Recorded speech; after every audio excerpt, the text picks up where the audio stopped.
छत्तीसगढ़ के सीएम भूपेश बघेल के निर्देश पर मंत्री कवासी लखमा ने बस्तर संभाग के बाढ़ प्रभावित इलाकों का दौरा किया। इस दौरान मंत्री लखमा ने जिला प्रशासन के अधिकारियों से बाढ़ की स्थिति की जानकारी भी ली। साथ ही मंत्री ने अधिकारियों को राहत और बचाव के लिए किए जा रहे उपायों की समीक्षा भी की। हालांकि कई जगहों पर हेलीकॉप्टर की लैंडिंग में आ रही दिक्कतों के चलते मंत्री लखमा ट्रैक्टर और मालवाहक गाड़ियों से जनता तक पहुंचते हुए नजर आए।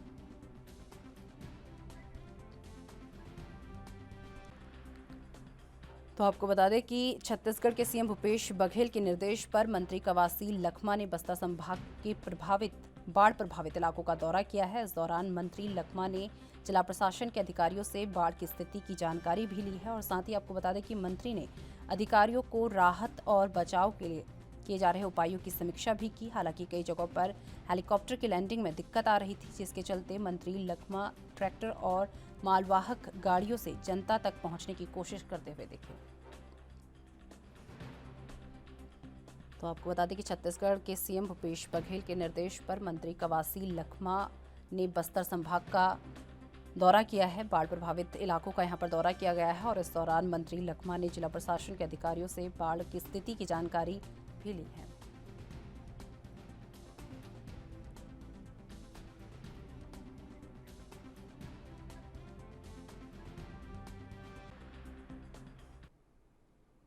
तो इस खबर पर अधिक जानकारी के लिए हमारे साथ हमारी ब्यूरो चीफ स्वाति कौशिक जी हमारे साथ जुड़ चुकी है।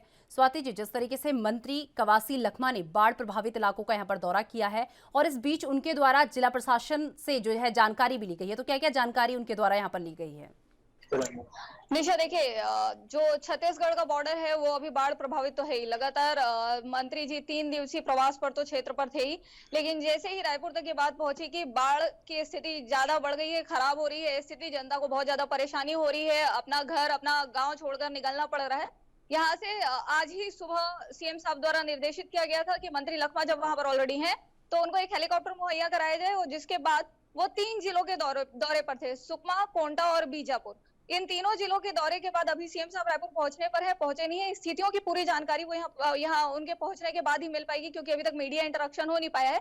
लेकिन जितना सूत्रों के हिसाब से जानकारी मिल रही है कि बाढ़ तो बहुत भयंकर है उस क्षेत्र में, प्रदेश के पानी इस स्थिति तक पहुंच चुका है कि आवागमन अस्त व्यस्त है। मंत्री जी जब खुद वहां पहुंचे तो उनका हेलीकॉप्टर वहां पे लैंड करने की व्यवस्था नहीं मिल पाई, तो लगभग उनको कुछ 80 किलोमीटर जो है वो बाय रूट जाना पड़ा है। उसके बाद उन्होंने पिकअप का भी सहारा लिया है जनता तक पहुंचने के लिए।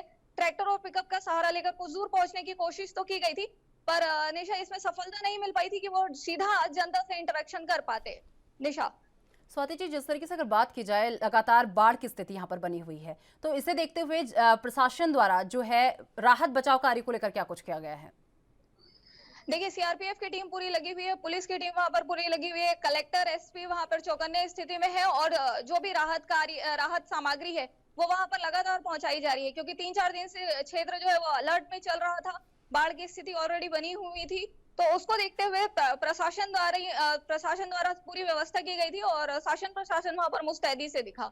निशा, जिस तरीके से लगातार बाढ़ की स्थिति यहां पर बनी हुई है, तो इस बीच लोगों को मेन जो चीजें हैं, किस चीज का सामना यहां पर करना पड़ रहा है लोगों को इस बाढ़ की वजह से? देखिए निशा, एक तो वो जो क्षेत्र है ऑलरेडी छत्तीसगढ़ का नक्सल प्रभावित क्षेत्र है। नक्सल प्रभावित क्षेत्र होने के कारण लोग, जो दूरस्थ अंचल के लोग हैं, वो पुलिस को और सीआरपीएफ को टीम को लेकर आज भी उनके बीच में थोड़ी सी एक्सेप्टेंस को लेकर डर लगा रहता है कि वाकई में ये वही लोग हैं जो मदद के लिए आए हैं या क्या है। तो यहाँ पर ये चीज बहुत अच्छी देखने को मिली कि लोग अब इतने अवेयर हैं उस घोर नक्सल प्रभावित क्षेत्र में भी, कि लोग पुलिस और सीआरपीएफ को अपनी मदद करने दे रहे हैं। इसके बाद जो दूसरा मेन जो प्रॉब्लम आ रहा था, वहां पे फूडिंग का प्रॉब्लम आ रहा था, क्योंकि पूरी कनेक्टिविटी जो है उन गांवों से जहां पर बाढ़ की स्थिति है, नदी नाले पुलिये जो भारी आ चुके हैं, बहुत ज्यादा ऊपर से बह रहे हैं। लगभग वहां बताया जा रहा है कि 6 फुट और 8 फुट ऊपर पानी चल रहा है। तो वैसी स्थिति में गाड़ियों का आवन जावन भी है वो डिस्टर्ब है, अभी आवागमन हो नहीं पा रहा है।